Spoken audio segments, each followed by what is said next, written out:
se puede. Con 3 legisladores podemos tomar la declaración. Así que no hay problema. Pero yo no sé lo que Porque si no quedan 3, no se puede. No, justamente por eso anteriormente que necesitamos hacerle unas preguntas a la demanda a la sesión. La semana pasada se levantó que no había quórum, entonces necesitamos hacerle preguntas a la comisión, no a los testigos. Por eso lo dije anteriormente. Me pasó inclusive. Hicimos avanzar el tiempo. ¿Querés hacer la pregunta? Sí. Hay 4, así que pueden votar. Por el testigo. Bueno, gracias. Nos habían quedado algunas dudas. En principio queríamos saber qué se había resuelto con respecto a la citación al ministro Aguad para que viniera a declarar nuevamente. El término de los 15 días pasó, no sé qué respuesta formal hubo al respecto. Al momento que se lo había citado, el ministro estaba fuera. Después se generó uno de los motivos por los cuales se había, si bien hace cosa de un mes se tomó la decisión de citar al ministro Aguad, más adelante hubo un tema puntual que tenía que ver con la falta de contratación de la empresa que llevara adelante la búsqueda del submarino. Justo en el momento ese es donde se firma y queda ya Ocean Infinity como la empresa que va a llevar adelante esto.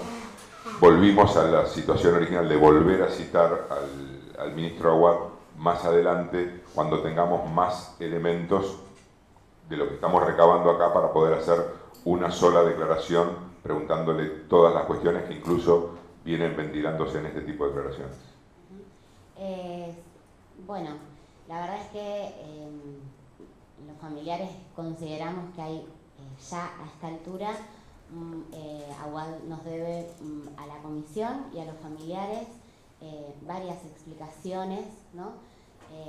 De un montón de cosas que no han sucedido o que no, al que momento no de se han ser, cumplido. Entonces, Lucía, para ordenar, hay una cuestión que tiene que ver con la forma de investigación que la delimita la comisión. Sí, al momento de la declaración, ustedes van a tener todas las posibilidades de llevar adelante las preguntas que tengan que hacer en ese momento. Cualquier otro tipo de explicación que no tenga que ver con una técnica investigativa que lleve adelante la comisión, la pueden hacer directamente con el ministro. Al momento de que nosotros entendamos que es oportuno, que ya dijimos que va a ser, va a concurrir a la comisión y obviamente que en esa oportunidad todos los familiares van a poder hacer las preguntas que tengan que hacer. y la semana pasada, ¿por qué no se presentó? Hubo el momento que estaba citado, estaba fuera no podía concurrir por una cuestión de agenda. Y después, habiendo sido solucionado el tema de la contratación de Ocean Infinity, entendimos que volvíamos a la situación anterior de esperar recibir más declaraciones y más elementos de prueba que nos permitan hacer una declaración más amplia en el momento que venga. Y no tener que volver a citarlos por tercera vez. Porque el motivo de la citación que habíamos hecho hace 10 días era específicamente para preguntar la situación de la contratación y por qué no se estaba llevando adelante la contratación de la empresa. Sí, está bien. Si bien, como entiendo, como decís vos, hay varias cosas en las cuales tiene que dar respuesta, lo que yo te digo es, lo que estamos pensando es buscar la mayor cantidad de elementos para que venga una sola vez más. Si es necesario otra, será, pero me parece que la mejor forma es buscar todos los elementos de prueba que tenemos nosotros en la comisión e interrogarlo una sola vez. Bueno, me gustaría, digamos, que como así se convoca a todos los testigos, ¿no? Que sea de manera formal, ¿no? Y que más allá, en el horario de la semana pasada, todavía no estaba la contratación hecha. Entonces, no entiendo por qué Lucía, perdón, la anuncié yo. Sí, la está anuncié bien. yo en el medio de la... Pero usted no era quien estaba citado para declarar, sino estaba el señor ministro. Entonces, En ese me momento no podía parece- venir. Está En bien. ese momento no podía venir. En el medio me hacen saber, yo les dije que me había, incluso les avisé antes de empezar la audiencia, por pedido de los familiares, que yo me había comunicado con el jefe de gabinete. El jefe de gabinete me dijo que lo iba a firmar ese día. En el momento que lo firmó me lo hizo saber, y en el momento que estuvo publicado se los hice saber a ustedes también, en el término, mientras se estaba llevando adelante la comisión. Me parece y espero que esto se maneje de manera formal, a través de la legitimidad que tiene la comisión, como con Aguad, como con cualquier otro testigo. Siempre. Pero incluso hasta en el mismo caso de Sembo, o sea, se lo intentó citar, no estaba en el país. Cuando él está, viene y presta declaración. Esto no obsta. Ahora, sí, por una cuestión de técnica investigativa, nosotros entendemos que la mejor forma de llevar adelante una declaración de esas características es teniendo la mayor cantidad de elementos para poder interrogarlo. Está bien. Y después quería saber qué se sabe, qué resolución hubo del pedido que hubo antes de las vacaciones sobre los intentos de comunicación en las 3 frecuencias en las otras bases. La Armada respondió no solamente esas cuestiones, sino algunas otras que le habíamos librado un oficio, que no había ningún registro sobre las comunicaciones específicamente que había declarado el suboficial acá en las otras bases navales.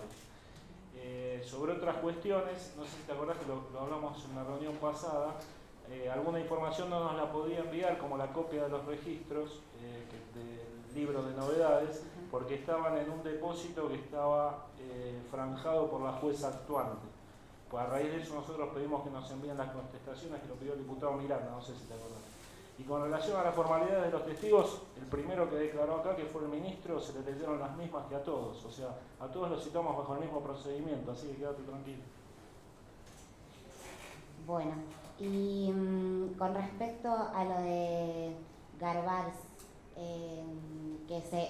quería saber si se le había dado la información, si él había podido, eso que se planteó acá en la comisión, de hacer una posible triangulación a partir de los datos que la comisión le diera.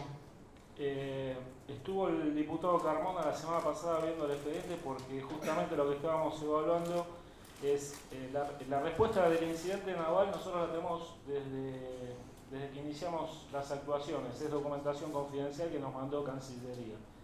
Está en inglés, está en proceso de traducción, pero tenemos los 3 informes, tanto el primero que mandó el organismo internacional, como el correctivo, como también el de la prueba que se hizo, que fue también comunicado por el mismo órgano. Están los 3 en el expediente, están en proceso de traducción. Del evento hidroacústico estamos hablando. Están todos en inglés. Están todos en inglés, están en proceso de traducción. Una vez que estén, inclusive el presidente está tratando de conseguir un ingeniero en sonido para corroborar o no lo que dijo el testigo Garbars el otro día. Porque las comparaciones que nosotros tenemos de los cuadros que nos informó la Cancillería no son exactamente iguales a las que él exhibió en su exposición. Entonces queremos ver primero si los esquemas que él mostró son los que él tomó de los medios. No sabemos si los medios tomaron los mismos que nos enviaron a nosotros oficialmente de Cancillería.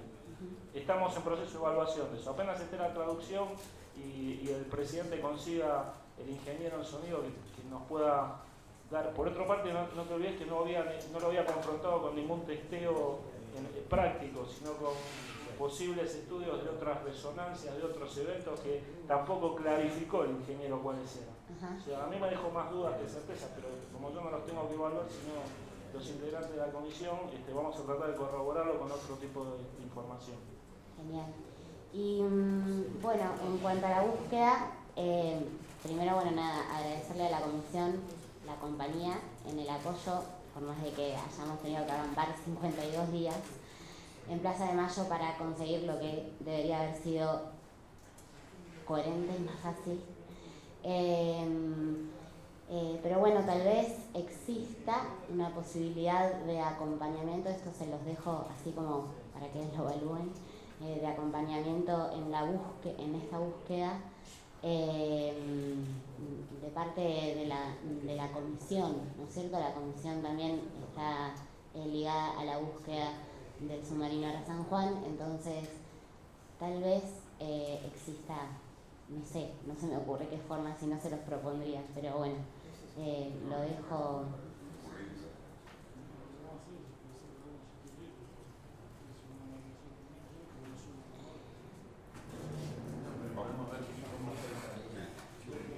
Algo, dejarnos pensar nosotros también, o sea, por la embarcación es de un mes, por lo que verificamos nosotros, por ahí algunas cuestiones al momento de ver cómo se va a hacer, cuáles son los lugares y eso, nosotros podemos participar, por lo menos como veedores de afuera, si me decís la posibilidad de, no tengo claro bien cómo es el sistema, que nosotros podamos ir 2 o 3 días y volver, no lo tengo claro todavía, pero sí me parece que podemos evaluarlo a ver de qué manera podemos generar nuestra función, incluso no solamente como acompañamiento, sino saber más técnicamente por saber cómo se está haciendo, o alguno de nosotros, o alguno de los especialistas que tenemos designados en la comisión.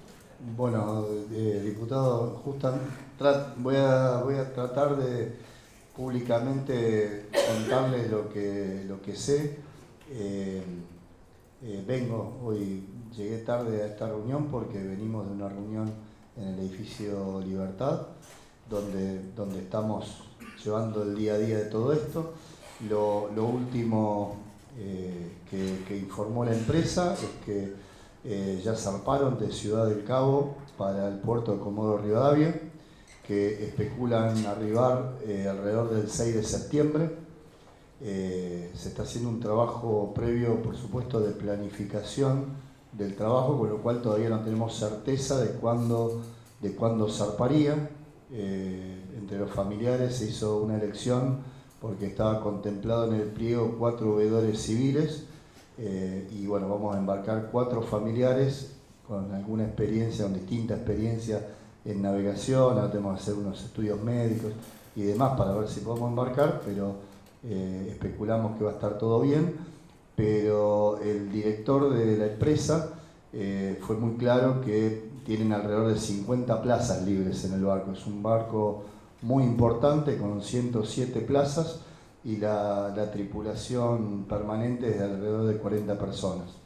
Así que convengamos que sitio puede haber. Lo que no está establecido en el pliego concretamente es la posibilidad de que haya otro tipo de veedores, pero tampoco lo excluye, con lo cual yo creo que sería importante. Respecto de los días, sí, el CEO de la empresa, Oliver Plunkett, aclaró que por cuestiones contractuales ellos tienen que tocar puerto cada 28 días.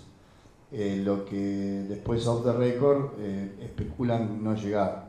O sea, especulan con que el emprendimiento va a tener éxito mucho antes, pero por supuesto hay que tenerlo en consideración porque como eso no se sabe, claramente el que se embarque mínimo tiene que estar pensando en que va a estar ese tiempo.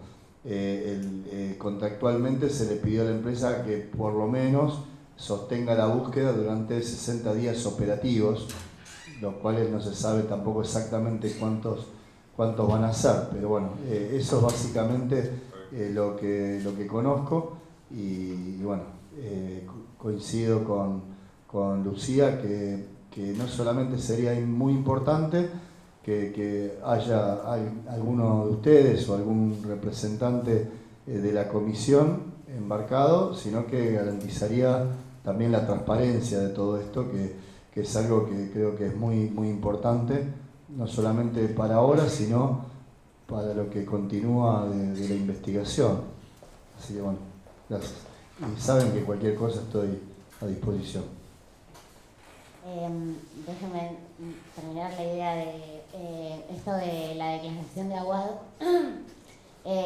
La declaración que hizo Aguad la otra vez, estuvimos todo el día y cada uno le hacía 3 preguntas o no sé cuántas, y finalmente hubo muchas preguntas que no fueron contestadas en el momento por tiempo, porque éramos muchos, porque las dudas y las respuestas que necesitamos que nos dé, no importa qué respuesta sea, sino que nos responda el ministro, eran muchas. Ha pasado mucho tiempo y creemos, digamos, que es de suma importancia, si hay que llamarlo a declarar 3 veces porque no alcanza el tiempo y las preguntas, pasa el tiempo y son más, bueno, se lo llamará de nuevo, digamos. Realmente es importante que Aguad, como responsable principal de responsable por su cargo, digamos, no por los hechos, eso lo verá la justicia, pero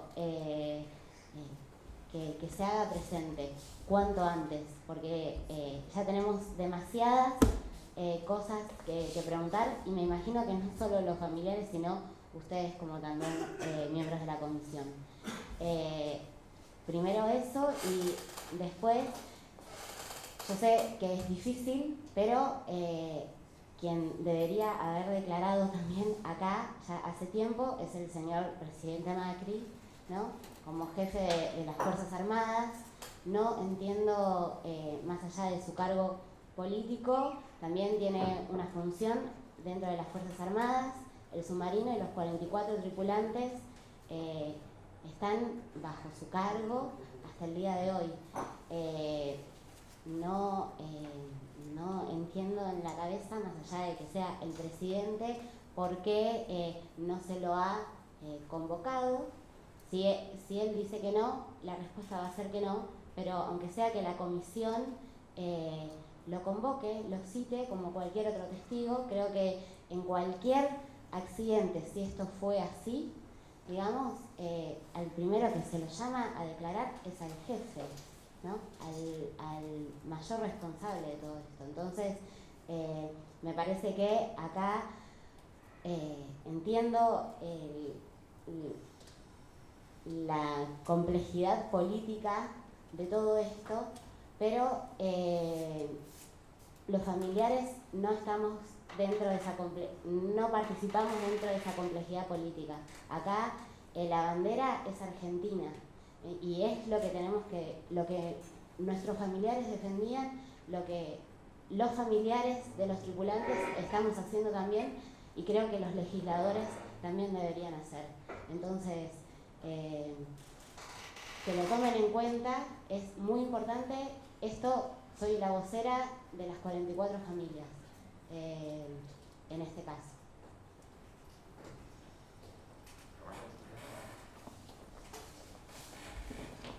Bueno, le vamos a recibir entonces declaración al ingeniero Dazo. En la ciudad de Buenos Aires, a los 23 días del mes de agosto de 2018, habiéndose reunido la Comisión Bicameral Especial Investigadora sobre la desaparición, búsqueda y operaciones de rescate del submarino Ara San Juan, dispuesta por la Ley 27.433, en el Salón Perito Moreno Frondizi, situado en el 5º piso del edificio Alfredo Palacio del Honorable Senado de la Nación, comparece previamente citada una persona a la que se le hace saber que se le recibirá declaración, instruyéndosela de las penas que corresponden al delito de falso testimonio, dándose lectura a los artículos 275 y 276 del Código Penal, que textualmente dicen: artículo 275, será reprimido con prisión de 1 mes a 4 años el testigo, perito o intérprete que afirmare una falsedad o negare o callare la verdad en todo o en parte, en su deposición, informe, traducción o interpretación hecha ante la autoridad competente. Si el falso testimonio se cometiera en una causa criminal en perjuicio del inculpado, la pena será de 1 a 10 años de reclusión o prisión. En todos los casos se impondrá al reo además inhabilitación absoluta por doble tiempo de la condena. Artículo 276. La pena del testigo, perito o intérprete falso cuya declaración fuere prestada mediante cohecho se agravará con una multa igual al duplo de la cantidad ofrecida o recibida. El sobornante sufrirá la pena del simple testigo falso. Dándose por notificado, el deponente promete decir la verdad de todo cuanto supiere y le fuere preguntado, de acuerdo a sus creencias, de conformidad con lo dispuesto por el artículo 117 del Código Procesal Penal de la Nación. Se deja constancia de su identidad, fue constatada previamente por Secretaría, tratándose del señor Ricardo Dazo, de nacionalidad argentina, de estado civil casado, nacido el 9 de septiembre de 1950 en Puerto Belgrano, de profesión ingeniero y capitán de navío retirado, constituyendo domicilio en la calle Castro 933 de la Ciudad Autónoma de Buenos Aires. Manifiesta el mismo poseer interés en la presente investigación, pero promete que será veraz en sus dichos. Se hace constar que dadas las características y misión de esta comisión, sus manifestaciones serán consignadas por intermedio del cuerpo de taquígrafos y registradas por medios audiovisuales e incorporadas luego mediante la versión taquigráfica al expediente como constancia, para lo que se presta conformidad. Acto seguido se le invita a exponer sobre el incidente que investiga esta comisión, sin perjuicio de las preguntas que se le formularán a posteriori. Si usted quiere hacer una exposición inicial, o si no, pasamos directamente a las preguntas de los legisladores.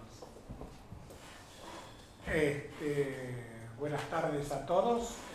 Primero, yo lo único que puedo hacer primero es justificar cuál es mi experiencia en submarinos.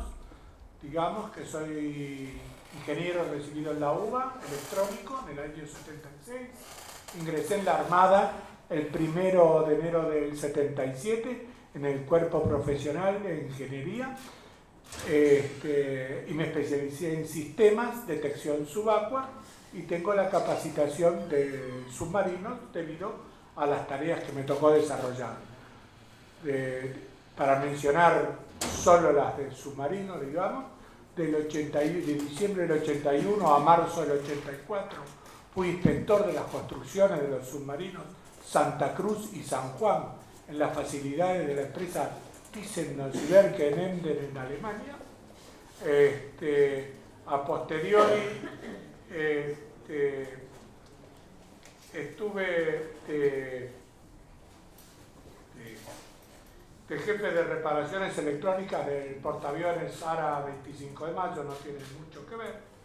Después estuve en la comisión inspectora de la Armada en el astillero Domé García cuando estaba en funciones. Después estuve de jefe del 89 al 92, pues fui jefe del departamento electrónica del Arsenal Naval de Mar del Plata. Después tomé parte en el área electrónica de las reparaciones media vida del SUSA, que se realizaron entre los años 93 y 95 en su momento en el astillero Domé García. Exacto. Sí. Después fui destacado en la comisión de la MMDG para la liquidación del astillero y cierre de las instalaciones, en lo cual se capturaron, digamos, por medios electrónicos y físicos, todos los repuestos de submarinos o partes de submarinos en fabricación que se encajonaron y se pusieron en contenedores y fueron remitidos a distintos destinos navales, básicamente en Puerto Belgrano y Mar del Plata. Después fui subjefe del proyecto submarino ARA Santa Cruz en Río de Janeiro, Brasil. Después jefe de ese mismo proyecto, terminando la tercera etapa de las reparaciones en el país y pruebas de mar y cierre de la colaboración con los brasileros. Después pasé a ser jefe de tecnología de materiales compuestos con el estudio de la aplicación de las fibras de carbono en la construcción de unidades navales. Para aclarar, estas fibras de carbono, los submarinos de última generación ya las vienen usando en diferentes partes. Después fui subjefe del proyecto Submarinos, tomando parte en la recuperación y puesta en marcha del astillero de MMDG, ejecución, y ahí hicimos la ejecución de la reparación y cambio de baterías del submarino Salta, nuevamente, y después jefe de proyectos submarinos, donde trabajé en la planificación, programación, preparación de repuestos para la reparación media vida del sur. Después fui dado de pase al Estado Mayor Conjunto, donde me desempeñé en la dirección de logística, departamento de evaluación técnica, evaluando compras de distintos materiales que hacía el Estado Mayor Conjunto. Después fui a la Secretaría General Naval de paso para ir al Ministerio de Defensa para prestar servicios en Tandama.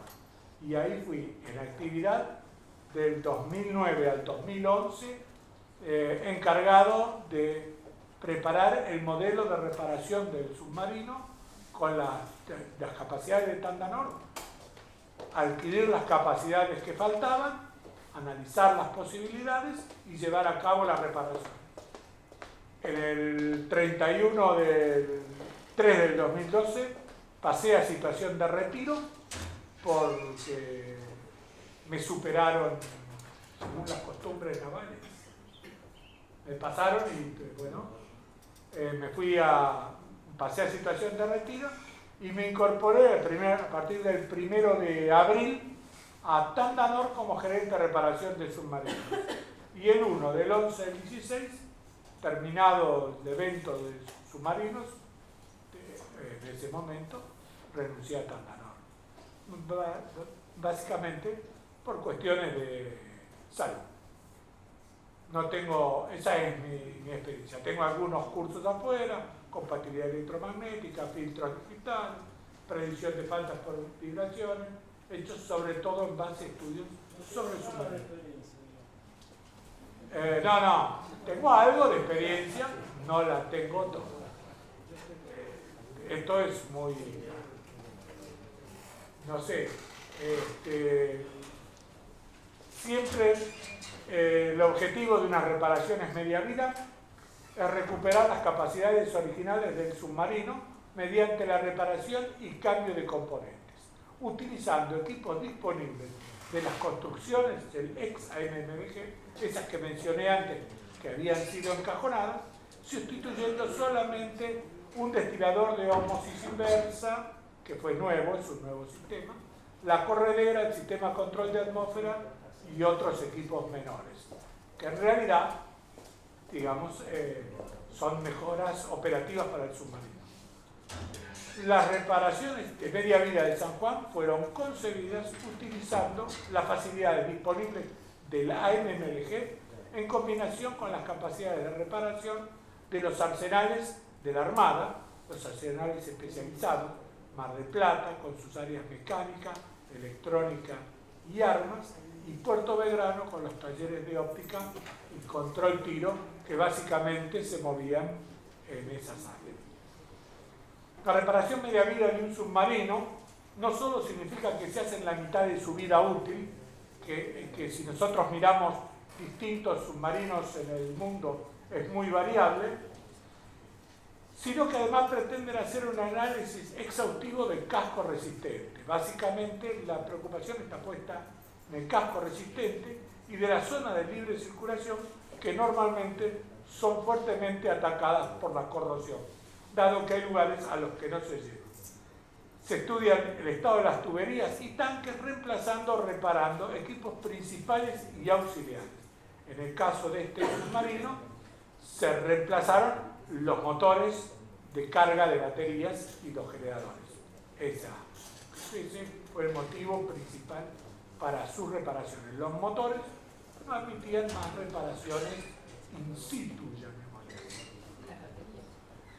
Las baterías también, obviamente, como cuando uno va a parar el submarino un lapso prolongado de tiempo, se aprovecha el vencimiento de unas baterías, del estado de unas baterías, para hacer este trabajo. Así se sacan las baterías viejas y las nuevas esperan el avance de los trabajos para ser colocadas. Como es el insumo más caro, digamos, el repuesto más caro, se planifica un poco en base a su disponibilidad. La idea es devolverle las performances originales a los equipos, garantizando después de ellas un estado similar al que tenía la unidad.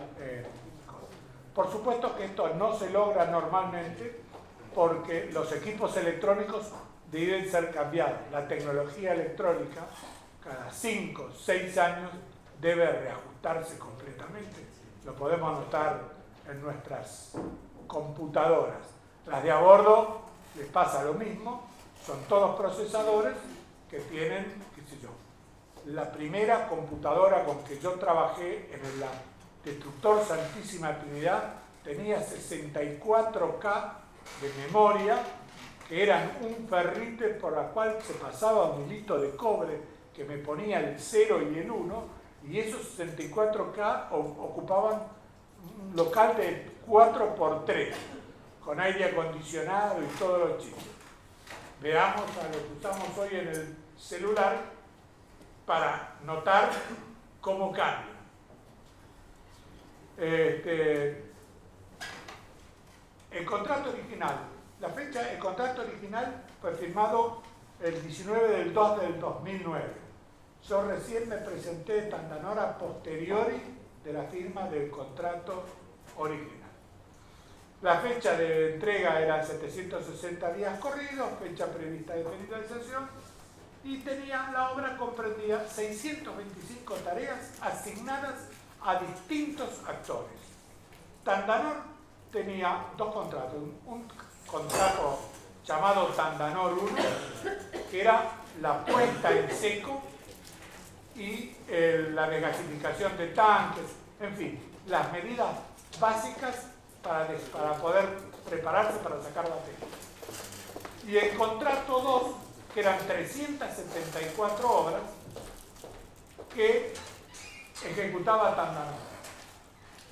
A su vez tenía obras de apoyo al taller de mantenimiento Buenos Aires de la Armada, al Arsenal Naval Mar del Plata, que significa tareas de apoyo. Se desmontaban equipos que eran enviados a reparar a los arsenales de Mar del Plata, Puerto Belgrano o el taller de mantenimiento Buenos Aires.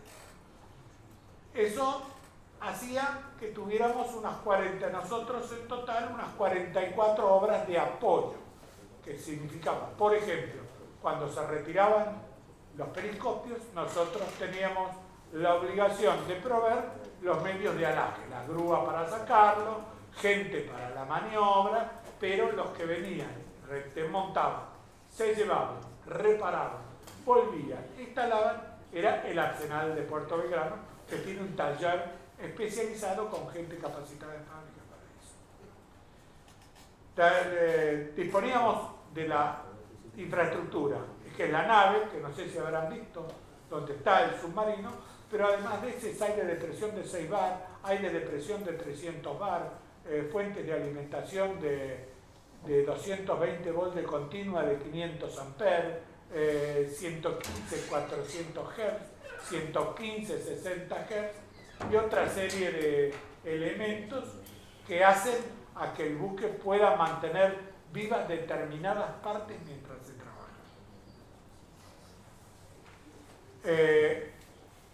También se utilizaban herramientas y equipos especiales que eran provistos por la Armada, que eran equipos básicamente todos que durante la liquidación del Tomé García se le entregaron a la Armada para hacer el mantenimiento de submarinos.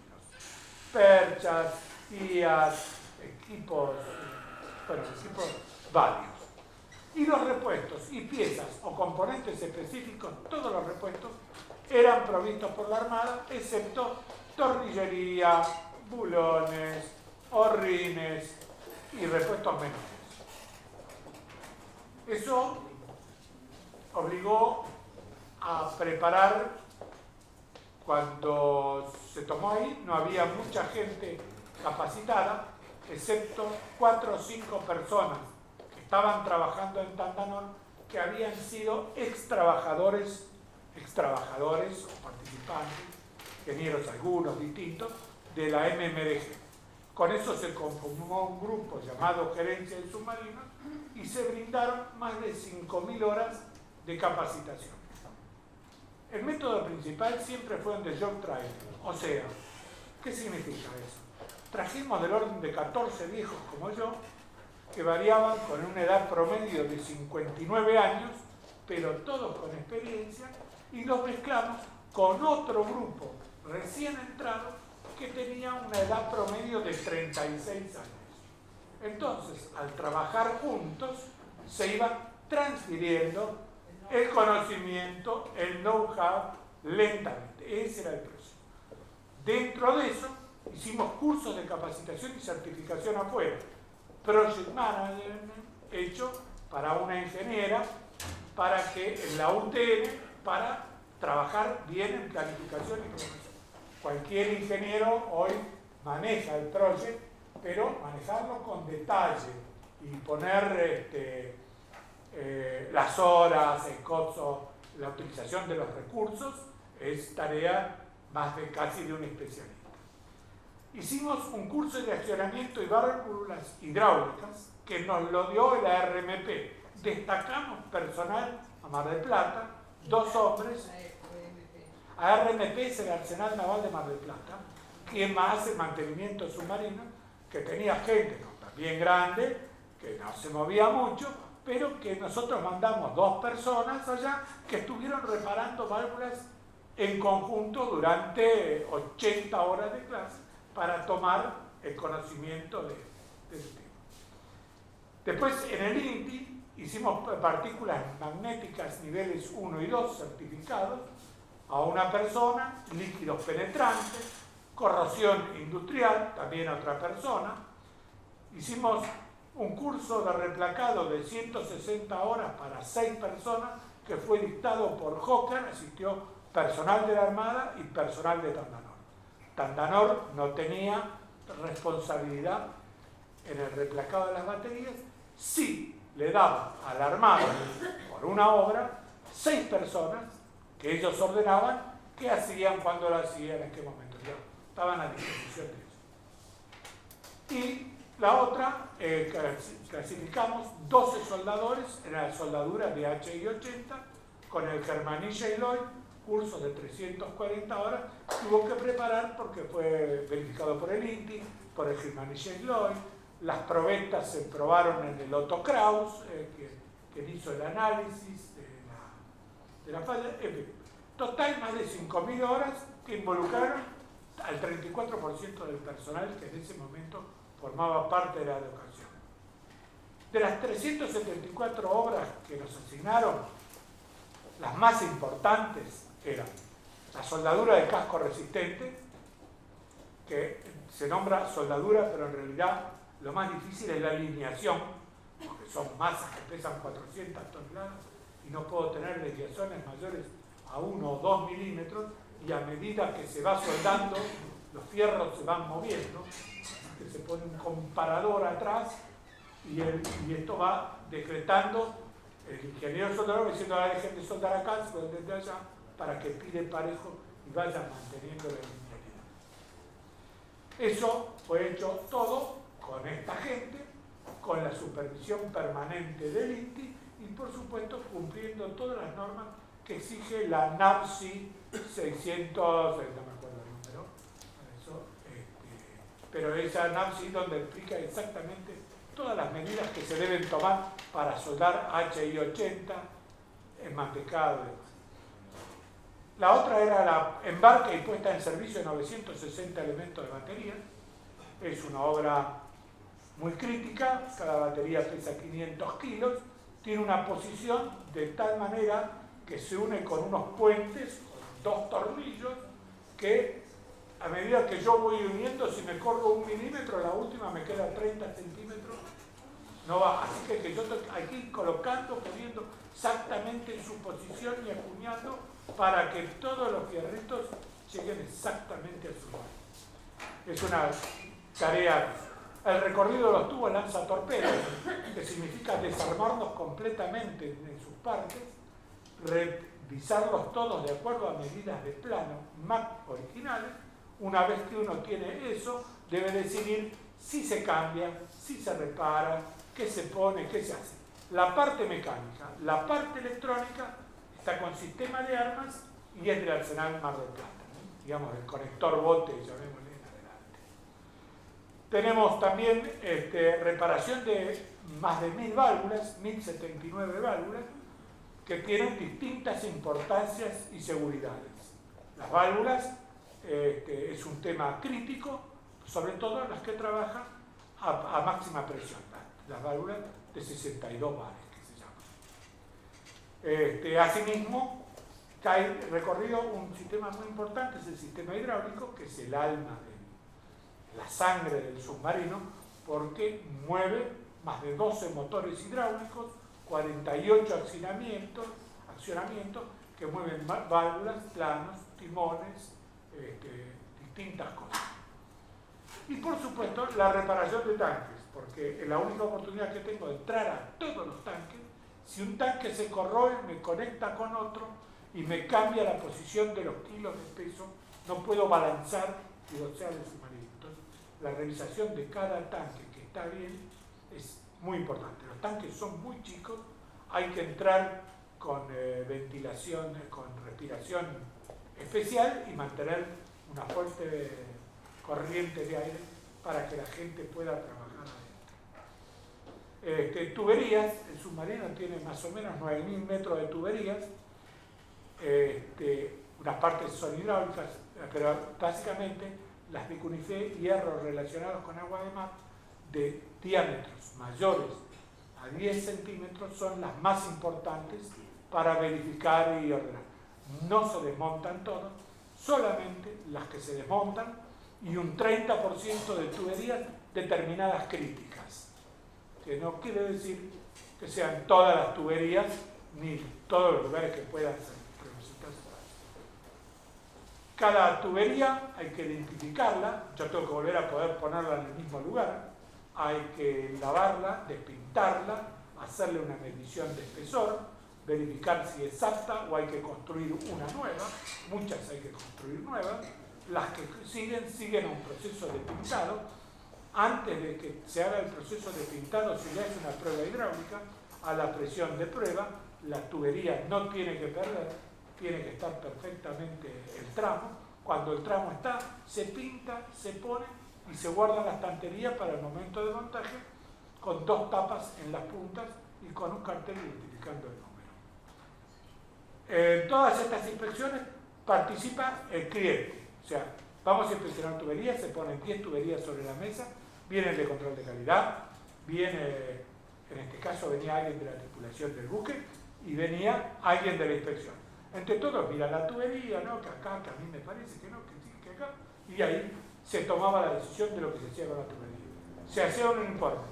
Si la tubería había que rehacerla, era una obra adicional, porque estaba la fabricación.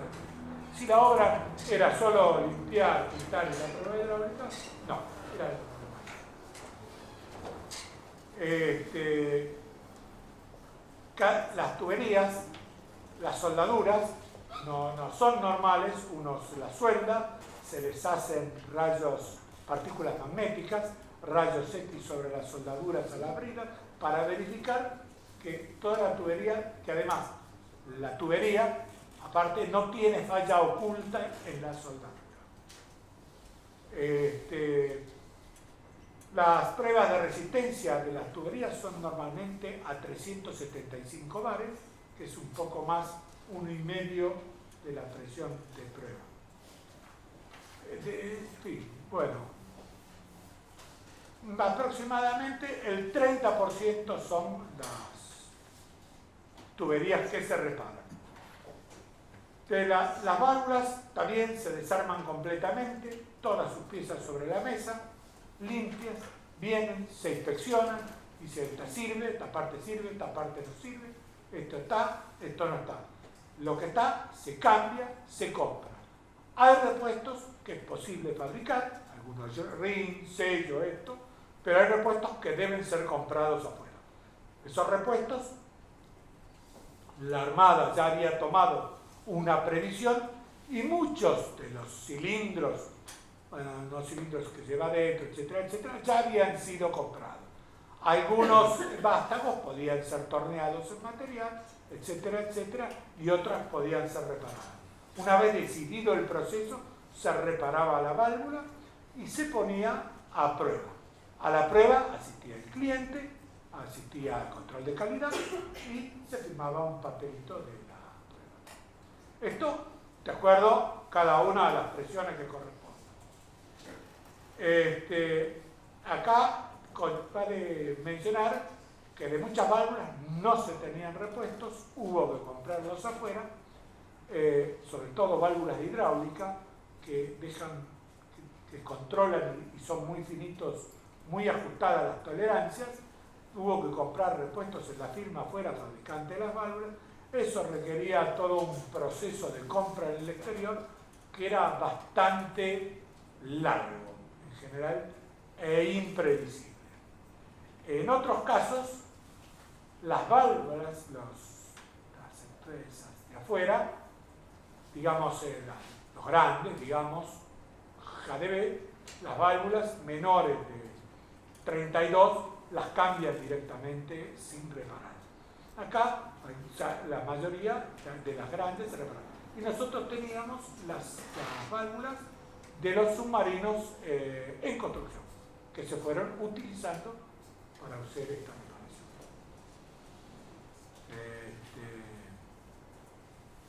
Bueno, cables es otro drama. Hay más de 39.000 metros de cable adentro del submarino, de los cuales son 8.000 son de potencia, que son los cables que transmiten la energía del motor a las baterías, de las baterías a los tableros. Bueno, a todos los cables se los desconecta y se levantan ambos extremos y se hace una medición de aislación. En este caso, los cables que alimentaban de los generadores a los tableros no daban la aislación, así que se cambiaron todos esos cables, más de 1.000 cables que hubo que cambiar de una punta a la otra. Los cables están abajo de todo, así que el submarino está armado como por capas. Vienen las calles de cable de potencia, después vienen las calles de caños de agua de mar, después vienen las calles de caños menores, por último los cables de señales eléctricas y arriba los cables de señales electrónicas. En el medio están montados los equipos auxiliares, convertidores. Así que cuando yo voy a sacar algo de abajo, tengo que sacar todo lo que está arriba. Por eso se aprovecha la reparación media vida y se vacía completamente el área y se hacen todas las reparaciones. Para realizar la reparación de válvulas no había subcontratista, así que se preparó un lugar apropiado, herramientas especiales, se construyeron accesorios, qué sé yo, tornos para la fabricación de asientos, bombas hidráulicas para prueba, manómetros calibrados, en fin, un montón de instrumental para poder hacer ese tipo de tareas. No sé si quieren de algo así de la reparación, quieren saber algo más, quiere preguntar algo.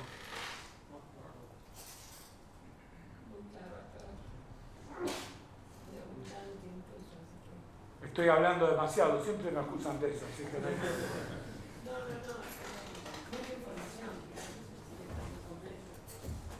Claro, cada obra tiene una descriptiva de obra, donde dice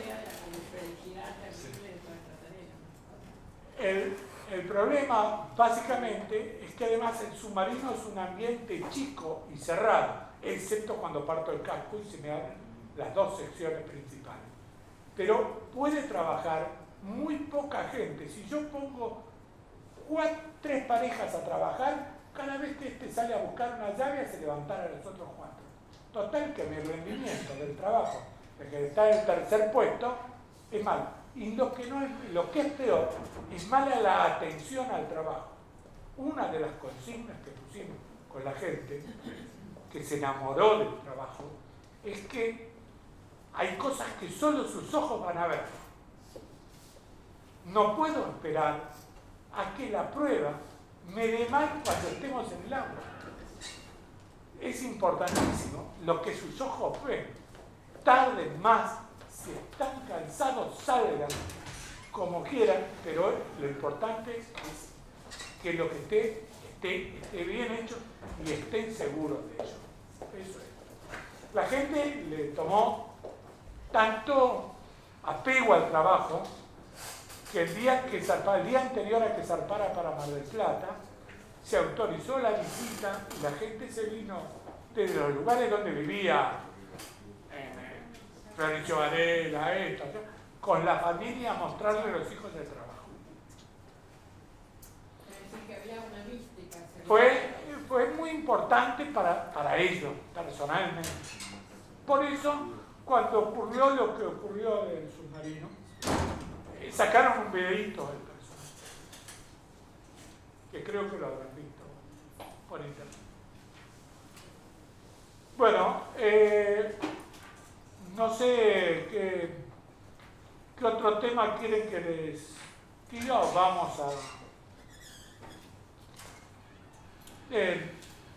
El contrato era por 57.618.997 pesos. Se invirtieron 512.217 horas aproximadamente de trabajo. Y realmente el astillero gastó 71.759.157,16. Eso fue según las cuentas.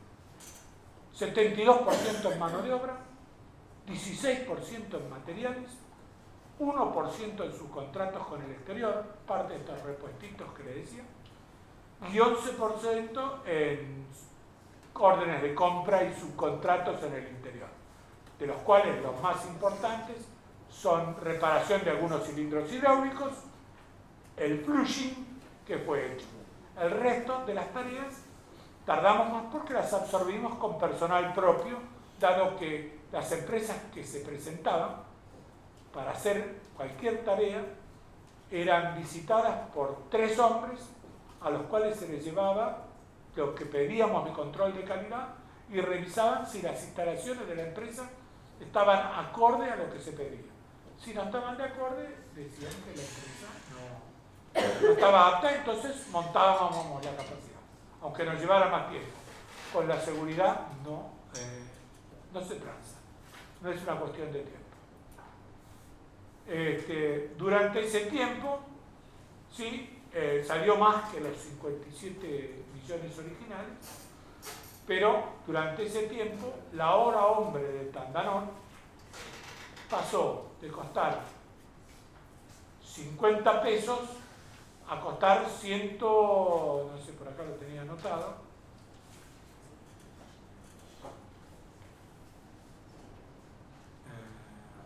discúlpenme, pero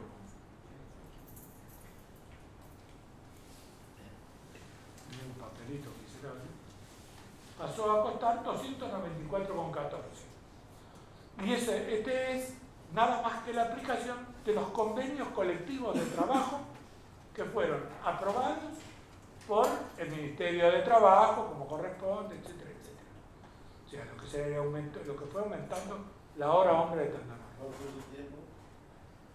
Ese tiempo fue desde diciembre del 2008 a julio del 2015, donde se consumieron las últimas horas.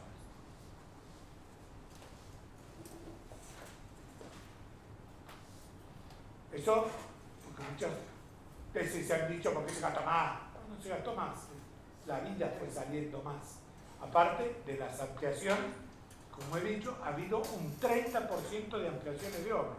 Estas tuberías que había, repuestos de válvulas que poner, cables que hubo que comprar porque, no sé, en algunos casos el recubrimiento plástico se había endurecido y cuando uno lo sacaba el cable para desmontar algo de atrás, se rompía, se cortaba, entonces tenía que cambiar el pedazo de cable. Entonces, bueno, todo eso fue un trabajo muy importante, que no estaba previsto en principio.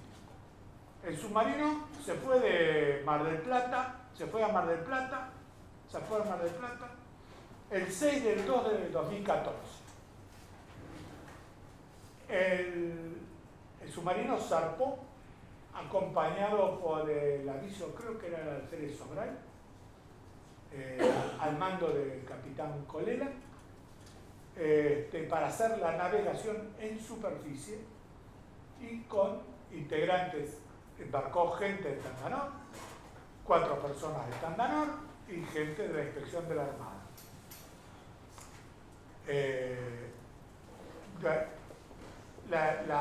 Llegó a Mar del Plata, por supuesto tenía novedades, ahí se hace una reunión, se ajustan novedades. Cada vez que el submarino sale a navegar, se ajustan novedades. Pero ahí llegaba por 90 días porque básicamente el submarino fue en superficie porque los sonares no estaban ajustados, o sea, si iba abajo del agua, no tenía sonares, solo podía mirar por periscopio, profundidad de 18 metros. Después, la otra tenía el sistema VIPS en funcionamiento solo con aire, no había cargado el oxígeno. ¿Por qué? No porque no estuviera listo, sino porque faltaban los certificados de limpieza. Para poder cargar oxígeno es necesario tener unos certificados de limpieza. No se carga oxígeno así nomás. Y eso recién lo hicimos al final, cuando íbamos a ir a inmersión. Estaba previsto un tiempo de 60 días de reparaciones para terminar. Bueno, en ese tiempo nosotros íbamos manejando listas de puntos restantes con la Armada y enviamos 1, 2, 3, 4, 5, 6, más de 10, 12 personas en una situación del orden de una semana, otras 4 personas después, especialistas en distintas áreas para ir solucionando todas las personas, todos los distintos inconvenientes. Hasta el costo. La primera navegación de inicio de pruebas de mar fue el 7 del 10 del 2014. Ahí comenzamos con la primera navegación.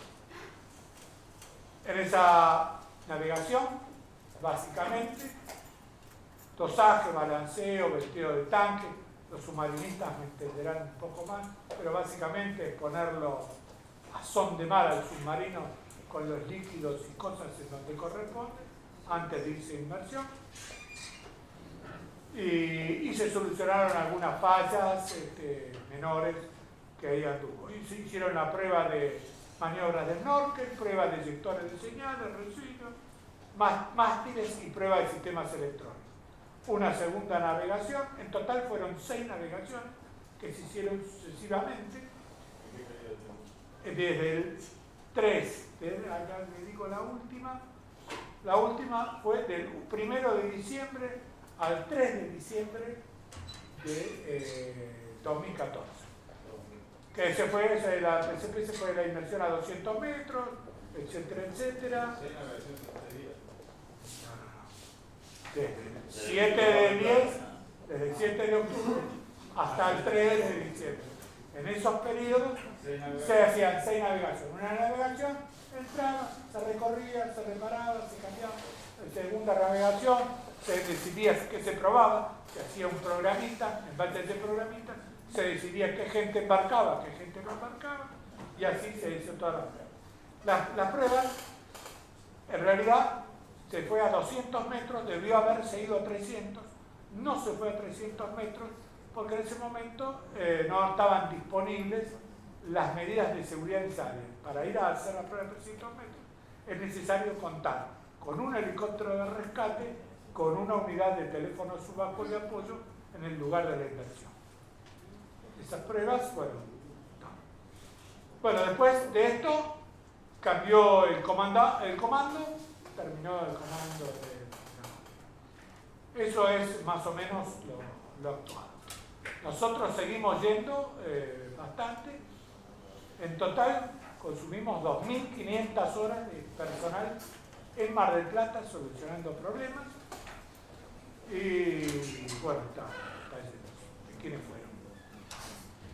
No sé si les cabe alguna duda en algún lugar. El fin de la prueba de mar, el 3 de agosto, el acta de recepción provisoria del contrato la firmamos el 24 del 7 del 2015 porque había obrita, 3 válvulas que me debes, no está certificado esto, no me firmaron aquello, en fin, una serie también de cosas administrativas, devolución de repuestos y cosas. Y el acta de rescisión definitiva, el 29 del 2 del 2016, cuando, digamos, terminó el término que la Ley de Obras Públicas exige como periodo de garantía durante el cual pueden reclamar vicios ocultos. No sé si alguna pregunta. Un poco, ¿no? Porque hoy a la mañana hubo por parte de una senadora que ahora no está, pero mucha insistencia en el tema de las baterías y el hecho de que, bueno, hubieran sido armadas, digamos, se finalizara el armado acá, en la Argentina, y no se hubiesen comprado íntegras, ya terminadas, digamos, perdone que mi lenguaje no es el más técnico, en el lugar de origen, de fábrica de batería en Alemania, entiendo, ¿no? Entonces, bueno, creo que fue muy claro el expositor de la mañana, pero me gustaría que usted explicara también ese tema para que quedara bien claro que si el camino elegido, el procedimiento elegido fue el correcto o fue incorrecto, y más aún la senadora insistía en que podría haber sido el causante o tener algún tipo de relación con el hundimiento que después lamentablemente sufrió el submarino.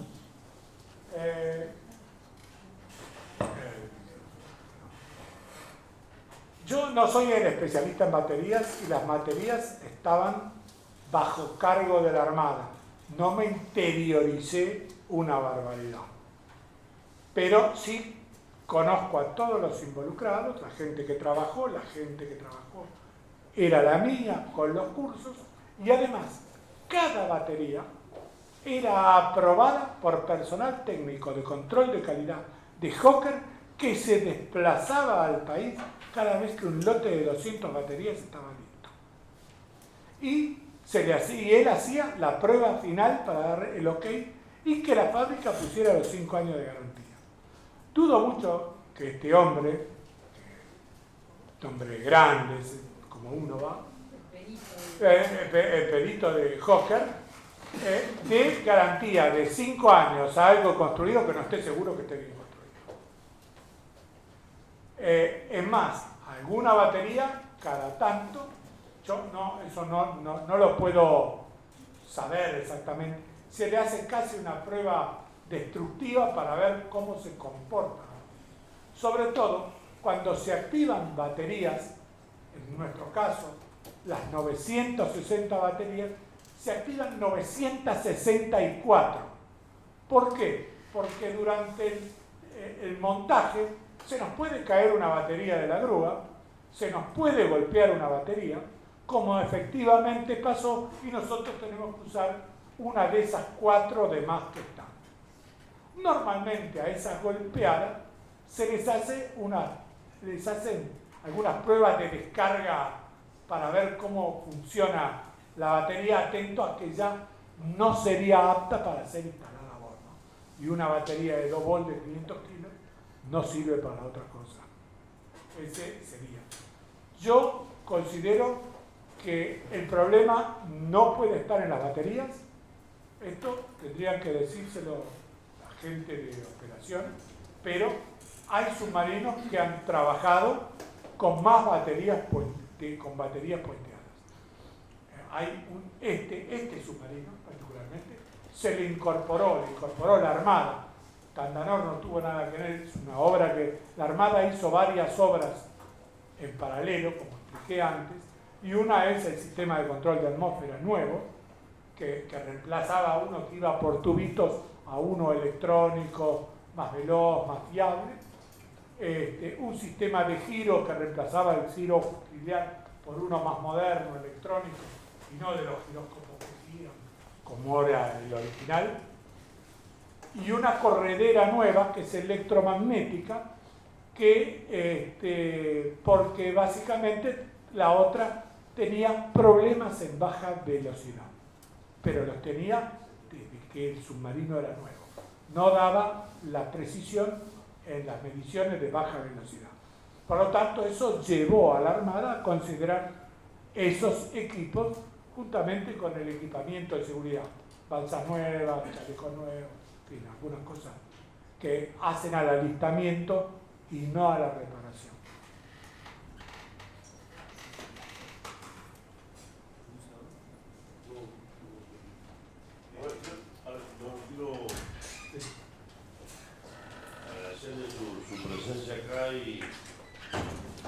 seguramente que ha sido claro, y técnicamente no lo puedo evaluar porque nosotros no tenemos los conocimientos que usted tiene.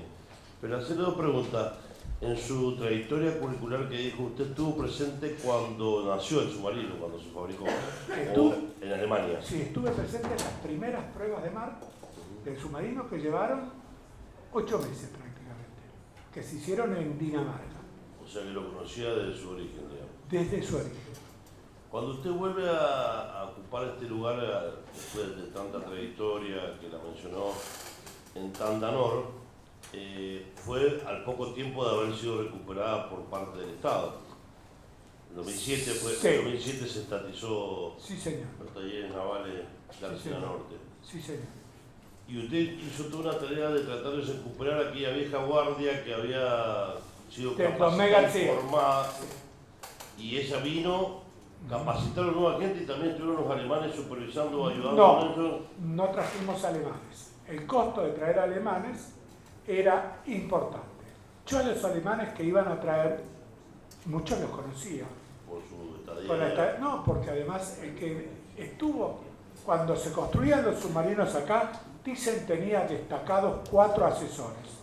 De esos 4 asesores, varios se casaron con Argentina y algunos tienen cabañitas en Tras la Sierra, en fin, y siguen siendo Contando algunos detalles.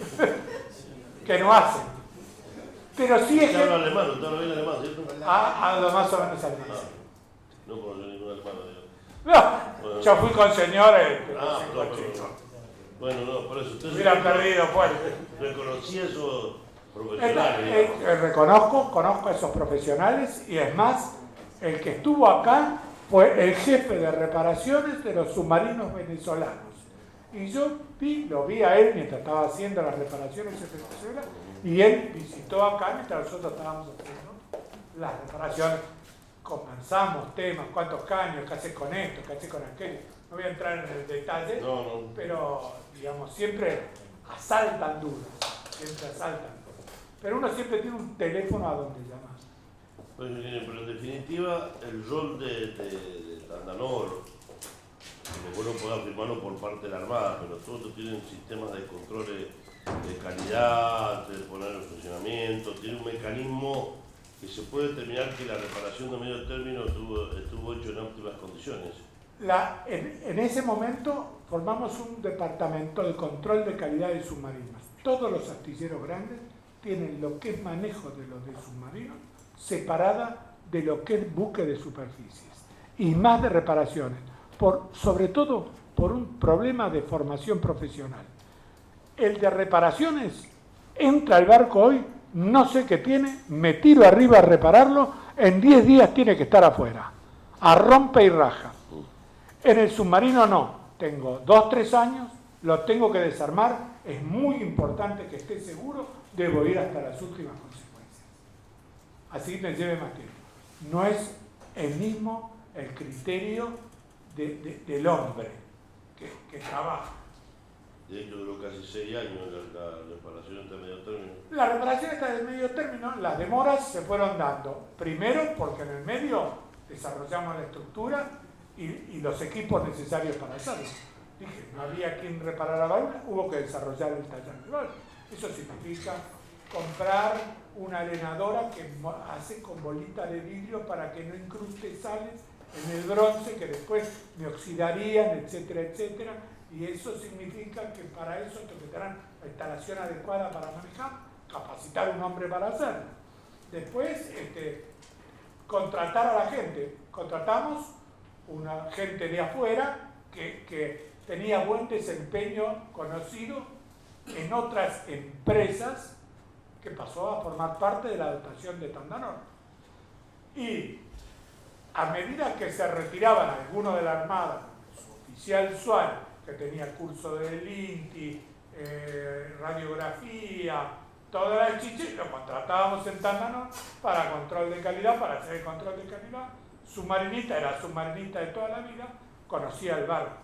Acá hay un problema muy grande, que es conocer la documentación. Toda la documentación del submarino está en la custodia de la Armada, en el Tomé García.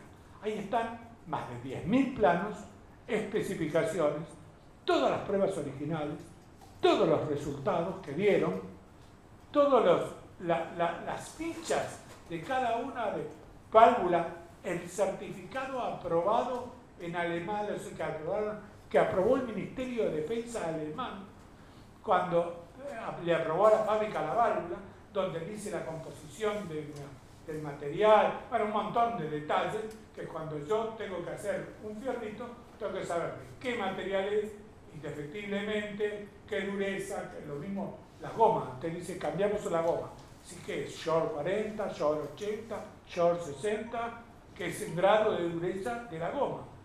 Entonces hay que manejar, eso está en toda esa documentación guardada.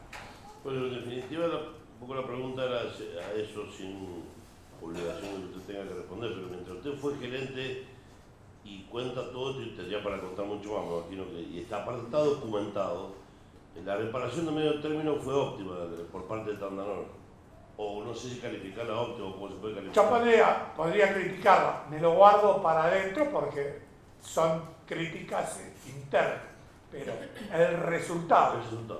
Nosotros, para que el submarino zarpara, preparamos conjuntamente con la tripulación las condiciones que tenía que tener para zarpar. Y puntualmente fuimos cumpliendo exactamente con cada una de ellas. Esto es, para cada cosa se hace un documento.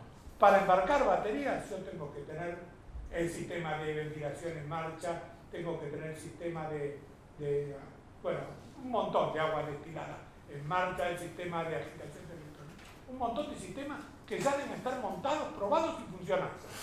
Bien, el agua destilada que se le pone a las baterías es un agua que tiene una conductividad de 13 microsiemens. Por eso se habla de agua bidestilada, un montón de cosas. Pero cuando usted la mete en el submarino, yo la meto bidestilada y al principio sale sucia, así que yo tengo que hacer como un flushing de agua hasta que el agua en la salida me dé 13 microsiemens y recién ahí conectarla para la batería. Porque el agua va del borne positivo al borne negativo. Si se sala y se vuelve conductiva, es un agua. Entonces es el diseño del submarino. No sé si los señores submarinistas que tienen ahí, el capitán Leonetti. Perdón. Avalan los. Sí, de acuerdo. Es un proceso muy largo, sobre todo la puesta. Hay que tener en cuenta que las reparaciones del submarino específicamente, que es el caso que hablamos, son diferentes grupos los que hacen las reparaciones, las supervisiones y las pruebas definitivas, y cada uno de los equipos tiene una prueba de fábrica, digamos, una prueba ensamblada en el sistema, una prueba de a bordo y una prueba más en navegación. Y entonces intervienen todos los escalones y en distintas etapas son distinta gente, los ingenieros en el astillero y los tripulantes a bordo con determinados ingenieros que son los responsables de haber llevado ese trabajo adelante. Así que es un trabajo minucioso, pero además súper controlado, no es un trabajo que se puede hacer así nomás al descuido. Como nos señala el ingeniero, se cumplen todas las normas y las pautas porque se llevan esos equipos a condición original. Y así deben demostrarlos por las pruebas que se hacen, que son pruebas rigurosas, No es que lo probamos y ya está. Y nos aseguramos, una vez que estamos a bordo, de que esas pruebas están bien hechas y el equipo funciona. Pero el equipo funciona con todos los demás sistemas que tiene que funcionar. Es importante lo que señala de la batería. Antes de poner la batería, deben estar hasta el tanque de baterías con la pintura necesaria, acorde a lo que es lo que va a llevar adentro, que es una pintura especial de determinado espesor, con una técnica de pintado. Todo es minucioso y todo tiene que funcionar para que después ese submarino pueda ir en inmersión, que es otro proceso muy largo. Él hablaba de las pruebas de mar, ese submarino que estuvo a lo mejor 5 años en un astillero, que no tenía ningún líquido a bordo, tiene que ir a cumplir su función de submarinos y estar perfectamente dosado, primado, para que ese submarino navegue y opere después. Y todos los sistemas acordes a esos tienen que funcionar para hacer la función final de este submarino. Yo estoy completamente de acuerdo y alié con las palabras del ingeniero. Muchas gracias. Lo que la pintura que contaba el señor es tan minucioso que se pasa con un peinecito de alambre con 3.500 volts y no tiene que saltar chispa en ningún lugar del tanque. Ahí adentro se manejan 220 volts de continuo, pero el pincelito lleva 3.500 volts. Hay un hombre que va con un pincelito metálico pasando y cuando salta chispa, marca. Ahí tienen que venir, lijar y pintar de nuevo. Luis, el micrófono.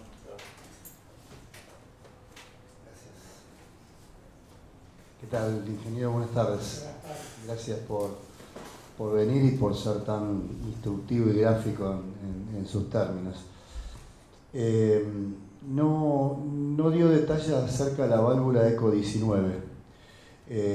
¿Qué conocimiento tiene de ella? ¿Cuál es su función?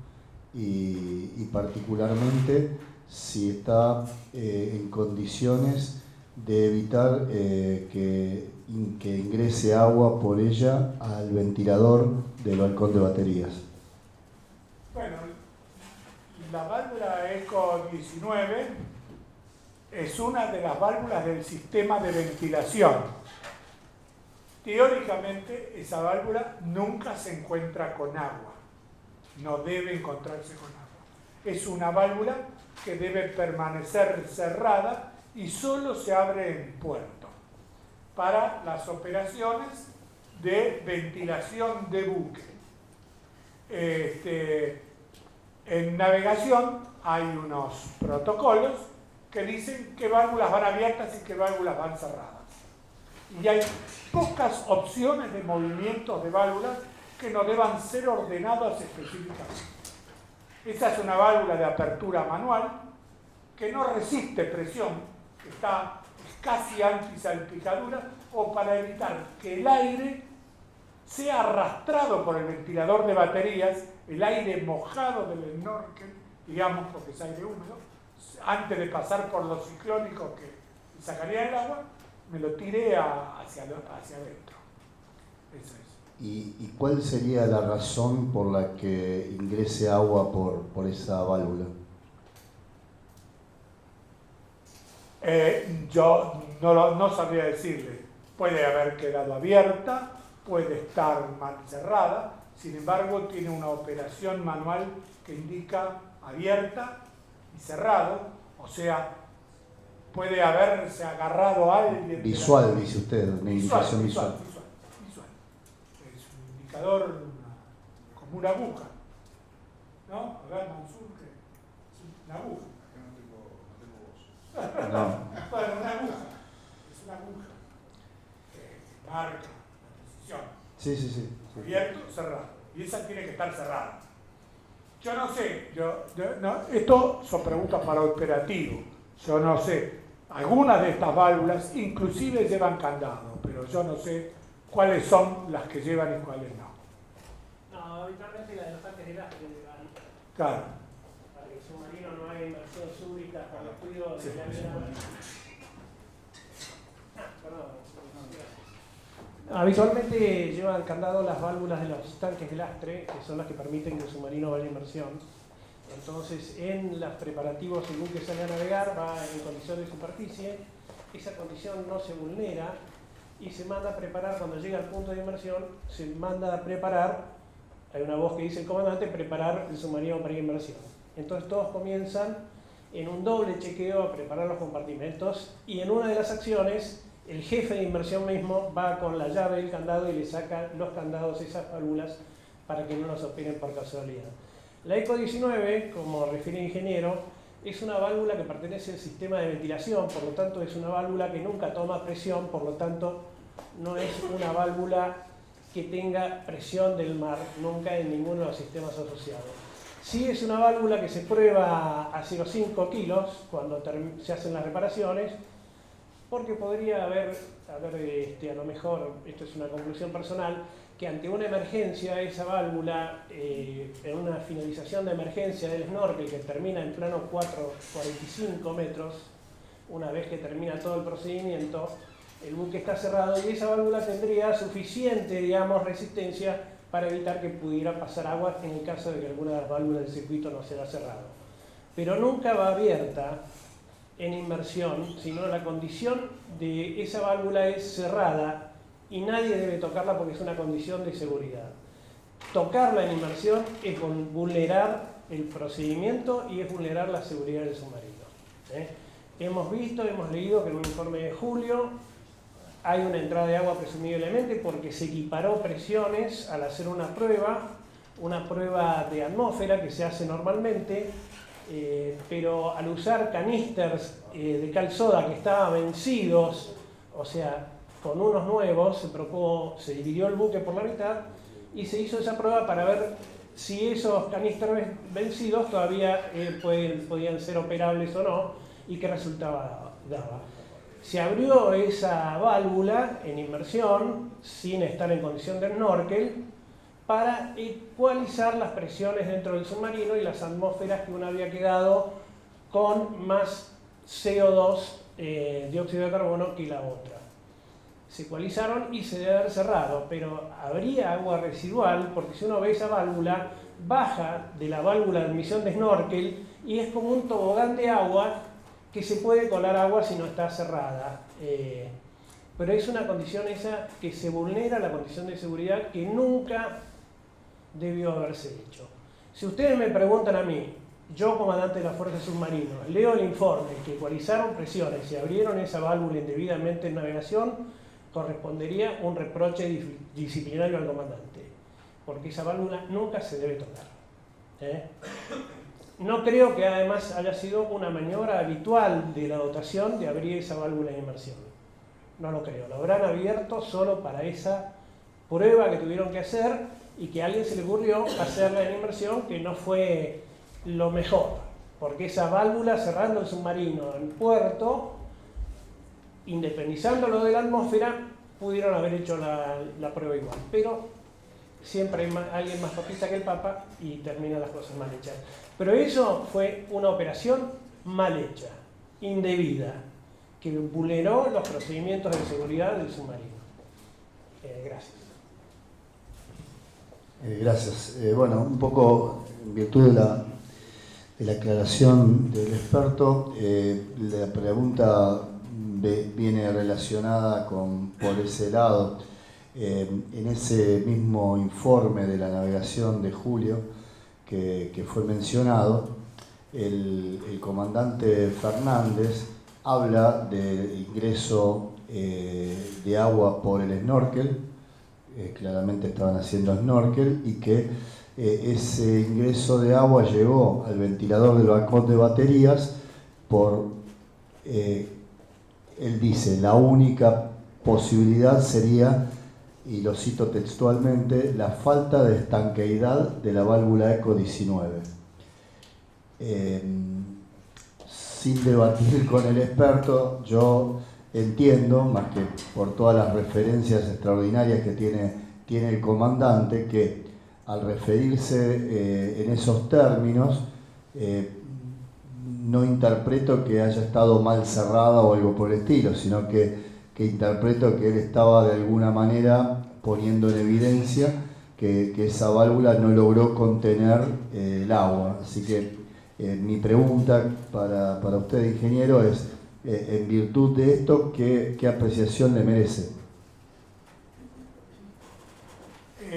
Las válvulas de ventilación es un grupo más o menos de 28 válvulas, las cuales son todas mariposas de distintos diámetros, de acuerdo. La ECO 19 es una de las más grandes porque está al principio del sistema, pero las demás van desviando el aire para un lado, para otro en el submarino, de acuerdo a lo que desee ventilar, etcétera, etcétera. Todas las válvulas son del mismo tipo y el trabajo que se le hace tienen un borde sobre el cual cierra un plato metálico que tiene un borde de goma que apoya. Usted le da hasta que apoya, nada más que eso. El trabajo normalmente de estas válvulas es verificar que esas superficies estén perfectamente limpias, porque si tengo un palito no va a cerrar, obviamente. Y después que el eje, se desarma el eje, se limpia y se le cambia la grasa, porque lo que puede pasar es que la válvula se endurezca al movimiento. Entonces, ese es el trabajo que se hace. Normalmente, al principio puede ser que se muevan un poco estas válvulas, pero después cada tripulación toma una posición de las válvulas ya y son pocas las veces que se mueven. Y si hay alguna que más se mueve sería la ECO 19 por el tema de la ventilación en puerto y en navegación. Las demás que mandan aire a popa o mandan aire a proa mandan siempre más o menos el mismo caudal una vez que se ajustó el sistema. Así que ya les digo, no creo que tengan esa válvula. Cuando se desarmó, se miró, se limpió, se recorrió todas las válvulas de las 28, se guardaron, se pusieron en la estantería, se montaron, se revisaron antes de montar, se volvieron a colocar y después en general esto va con las pruebas de ventilación, de los cuales yo muevo los aires. No tengo referencias a ninguna falla de estas válvulas durante el proceso de armado. Normalmente lo que más suele suceder es que pierdan en la unión de los tubos, porque cuando usted suelta culones, las tuberías como que me acomodo, y cuando los vuelve a colocar tiene que aflojar y volver a acomodar, pero eso se nota pasando la mano durante las pruebas de ventilación de algún lugar que son. Así que estimo que el submarino navegó mucho, hizo muchas pruebas con los mismos operarios que estuve contando, que embarcaron para ver todos estos detalles. Yo no tengo la lista de las pavadas escritas, pero que la valvulita coso me queda a 90 grados, que cuando cierro la canilla del baño no queda derecha. Bueno, qué sé yo, un montón de cosas que ellos han ido mirando en detalle para solucionar. O que voy al baño y tarda en cerrar y el olor. Bueno, hay millones de cosas, de detalles, ¿no? Pero no recuerdo este tema, como si puedo recordar otros que nos sacaron cara verde, ¿no? Bueno, gracias. Pero mi preocupación particularmente en este contexto es por qué llega agua a la ECO 19 en una cantidad tal que ésta no la puede contener y que permite que llegue al balcón de baterías, si es solo de ventilación. La ventilación entra por el balcón de baterías al cuarto de baterías. Así que si entra agua, va a entrar por el balcón de baterías. No sé, es muy difícil de saber qué pasó. El balcón de baterías es un cajón cuadrado de unos 3 metros por 50 centímetros de alto, que hay unas barras que llevan a las puntas de donde llegan las barras de las baterías. Y después todas las baterías las barras se unen camino a los tableros. Están apoyadas sobre elementos aislantes que están fijados a distancias del suelo.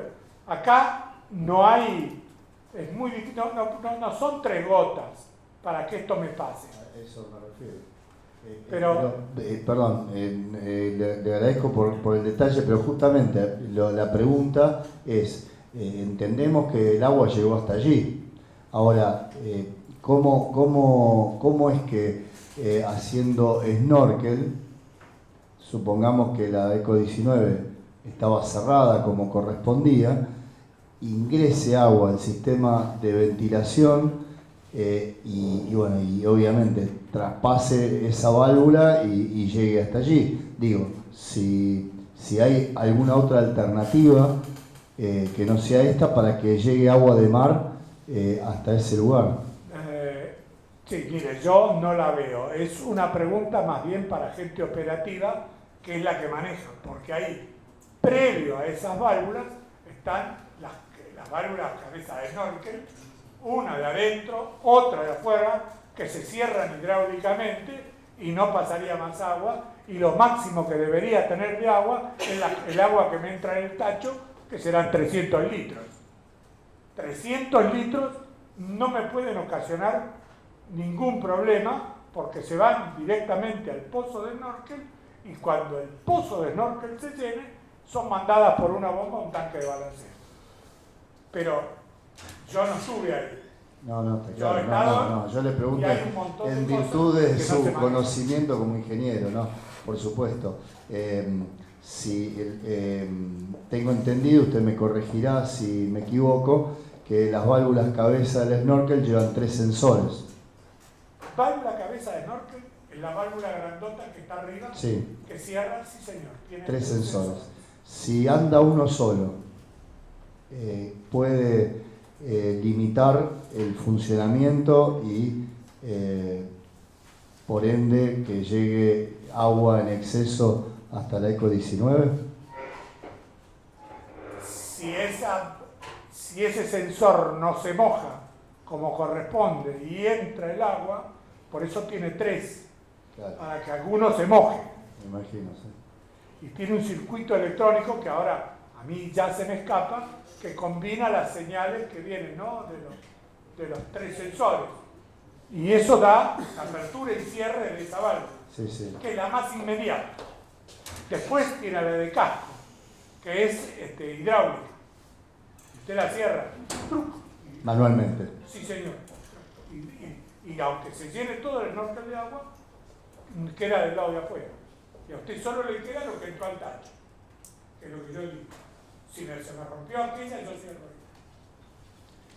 La última pregunta. ¿Usted recuerda si la válvula ECO 19 se cambió o se reparó? O sea, si se puso nueva en el plan de media vida o se repasó. No lo recuerdo. Si se cambió por una nueva o se reemplazó, no lo recuerdo.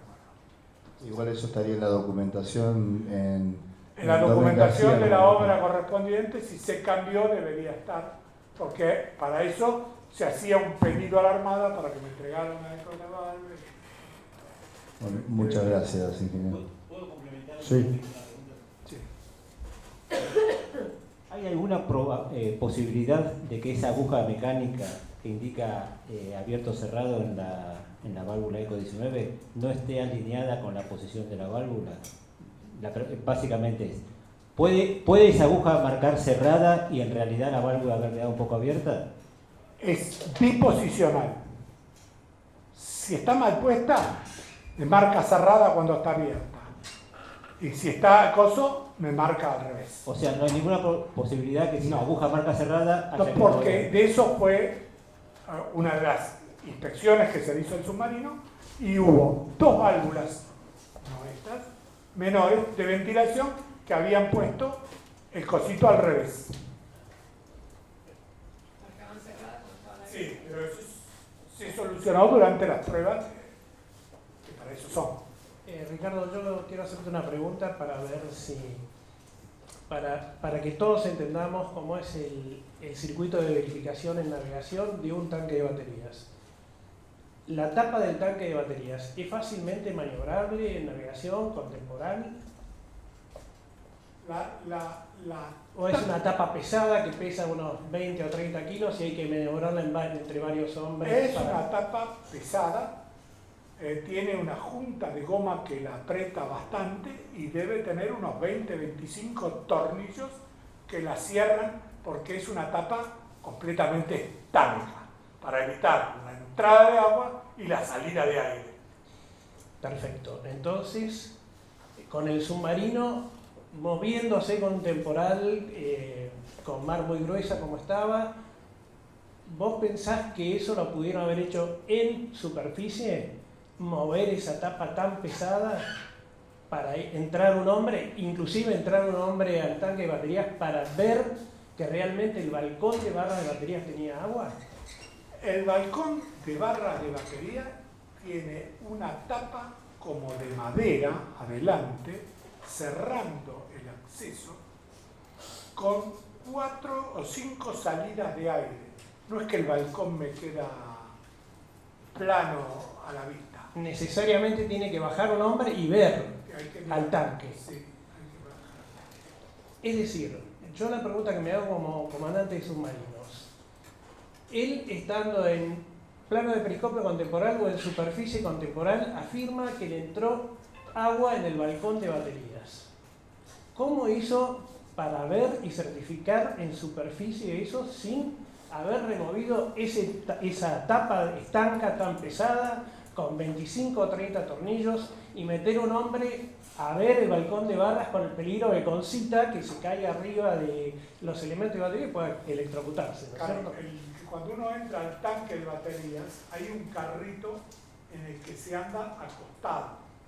Ese carrito está atado a una punta con una soga al otro lado y yo tiro para arrastrarme de panza sobre eso.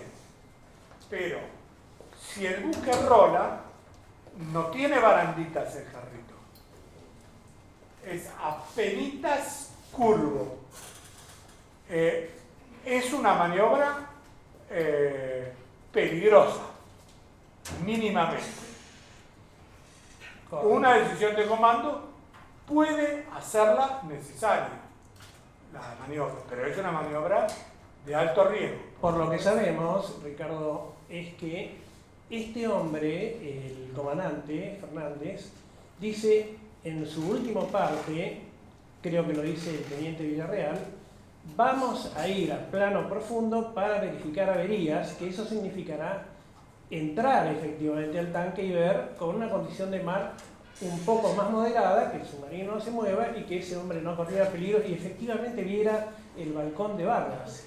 Yo lo que estoy dudando con esto es que el hombre haya visto antes de hacer esa maniobra de inmersión que el balcón de barras tuviera agua. Yo creo que esa es una información incorrecta o a lo mejor apresurada del comandante. ¿Por qué afirma que tiene agua en el balcón de barras ante la imposibilidad de verlo? Si no entró nadie. Porque el submarino estaba en plano de periscopio o en superficie con un gran temporal. Y arriba no se ve. No se puede ver. Es una tapa sellada, muy pesada, que es difícil de maniobrar, que es, además, como indica el ingeniero, con 25 o 30 tornillos, y después tiene otra tapa más que la de acceso al tanque. Perdón, tal vez se transformó en conversación, pero digo, en virtud de lo que conocemos, hablan de principio de incendio, lo cual también parecería inexacto por la imposibilidad de que se incendien las baterías. Usted me contradecirá si es que es así. Entonces yo entiendo que hubo un cortocircuito, mucho humo, y creo que por obviedad entendieron que había ingresado agua de mar por la reacción química que ésta genera en las baterías, y que tal vez lo que pasa es que acá también estamos especulando con lo que se habló de manera oral y no tenemos más que el testimonio del interlocutor, pero supongo que ante esta incógnita surgió esta necesidad de intentar verificar a ver realmente qué estaba pasando. Bueno, es materia de la investigación, ¿no?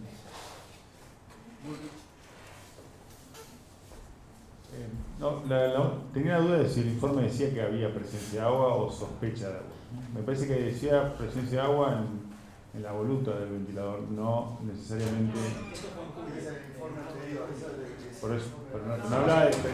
El último dice claramente que fue incendio y además es importante, a lo mejor lo que uno entiende por incendio, tenemos el ingeniero acá nos puede aclarar si hay algún material inflamable que se incendie en el tanque de baterías. Lo que suele haber en el tanque de baterías son arcos. ¿Algún arco, Ricardo, algún arco, son arcos muy potentes, con potencia manejan hasta 6.000 volts. No, son los volts, pero amperes, bueno, 12.000, 15.000 puede ser. No sé, un montón. Bueno. Y los tanques de baterías van rodeados por tanques de combustible, ¿no es cierto? Sí, sí. ¿Algún arco pudo haber perforado el tanque y haber derramado a lo mejor algo de combustible sobre las baterías o sobre un arco? Es posible. Bueno. El coso está, la pintura es a 3.500 volts, pero si la sal o algo se me mojó, o algo me hizo un forro para mí, o se pasó algo, es imposible. Bueno, estamos en el terreno de la especulación, por eso estamos todos imaginando qué pudo ser. Pero yo lo que quiero referir con esto es que la ECO 19 no es una válvula que pueda haber hecho un daño terrible, porque además, o no controlable, digamos, porque si hubieron anteriormente episodios con la válvula ECO 19 fueron controlados. Ya vemos el informe de julio, o posiblemente esta entrada de agua que la manifiesta el comandante a través de un informe. Pero lo que yo quiero decir con la ECO 19 también es que en estar en el circuito del snorkel, y el snorkel es una maniobra habitual, se hace 1 o 2 veces por día la navegación snorkel. Por lo tanto, esa válvula tuvo que haber estado en la condición de navegación cerrada para que pudiera hacerse el snorkel correctamente y no tener ningún episodio no deseado. Entonces, como estamos lamentablemente en el terreno de las suposiciones y especulaciones, tenemos que abarcar un amplio abanico de lo que pudo haber pasado. Yo aprovecharía la presencia del ingeniero para decir esto. A ver, ¿qué materiales inflamables había en el tanque de batería? Porque yo tengo la seguridad de que el comandante Fernández, o quien fuera que le dio el parte al comandante Fernández, es que no pudo ver que había agua en el tanque de baterías porque el submarino estaba en una condición de navegación tortuosa. Se movía mucho, no podían hacer esa maniobra. Y menos ingresar un hombre al tanque de baterías. No, pero para eso iban a ir a plano profundo. Pero eso fue después de la avería. O sea, a lo mejor el comandante estimó que tenía esa emergencia o ese episodio de agua en la batería, pero no lo era.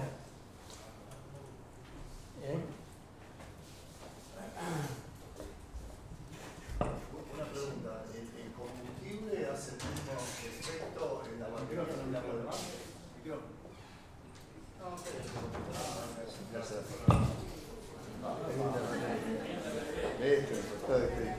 No, en virtud de lo que decía el experto, el combustible, en este caso el gasoil que cargaba el submarino, ante una perforación en un tanque puede generar el mismo arco voltaico que el agua de mar. No es que genere, es que cuando toque contacto con el arco se va a vaporizar y al vaporizarse es explosivo. No, sí, eso está más que claro.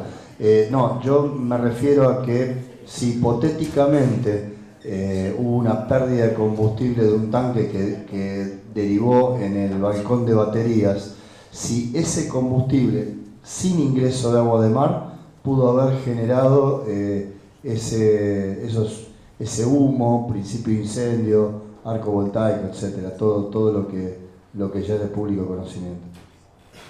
Realmente no sabría decirle, nunca tuve una situación de ese tipo. Sí sé que el combustible, si hay un arco voltaico, se va a evaporar. No. Si se va a evaporar, claro, eso está claro. Nunca se produjo. Pero sí, perdón, ingeniero, discúlpeme.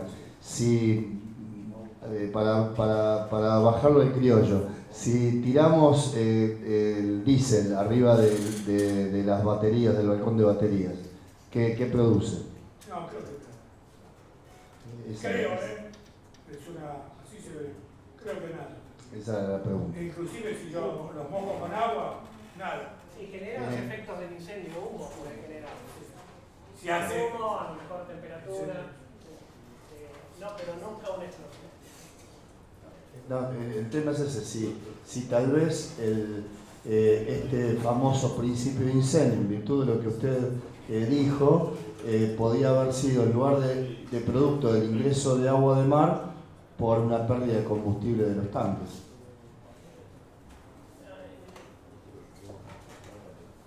No, la única manera que haya agua de mar en un tanque de baterías es a través del circuito de ventilación o de aspiración de baterías. Que decir solamente el contacto de combustible con las baterías. Puede ser que de alguna manera se haya producido un arco, esa batería, aunque después la desconecten, Ricardo, corregime, sigue trabajando, manifestándose como un arco, porque si hay un ambiente salino conductivo, va a haber siempre arco. A lo mejor otra posibilidad es que estando cerrado el tanque de baterías, el submarino en inmersión sin ventilar, eso hubiera seguido generando hidrógeno hasta que fueron a verificar de un lapso de 2 o 3 horas, y ahí en contacto con algún elemento pudo explotar, porque el hidrógeno es un elemento altamente inestable y de muy difícil manejo. El tanque de batería, el acceso al tanque de baterías 3 está cerca del baño de suboficiales, muy próximo a la cocina. Era la hora de rancho, se estaban preparando las comidas, entonces si abrieron el tanque ese con hidrógeno, pudo haber sucedido una explosión que fue incontrolada. Acuérdense ustedes que han tenido contacto y a lo mejor han conocido el submarino, el compartimento de comando del submarino queda justo arriba de eso, la camareta de suboficiales queda a proa, justo a una hora de circulación de gente, de cambio de guardias que estaban comiendo seguramente. Probabilidades de sobrevida en ese momento, si hay una explosión, creo que solamente los que estaban en el compartimento de popa o en torpedos seguramente. Pero la explosión fue súbita, de alguna manera, es lo que pensamos nosotros, pero esto todo es especulación. Hay que encontrar el submarino. Terminé con las preguntas. Yo entiendo y le agradezco el entusiasmo, pero estamos en el plano de las hipótesis y no es el momento. Lo liberamos, ingeniero. Muchísimas gracias por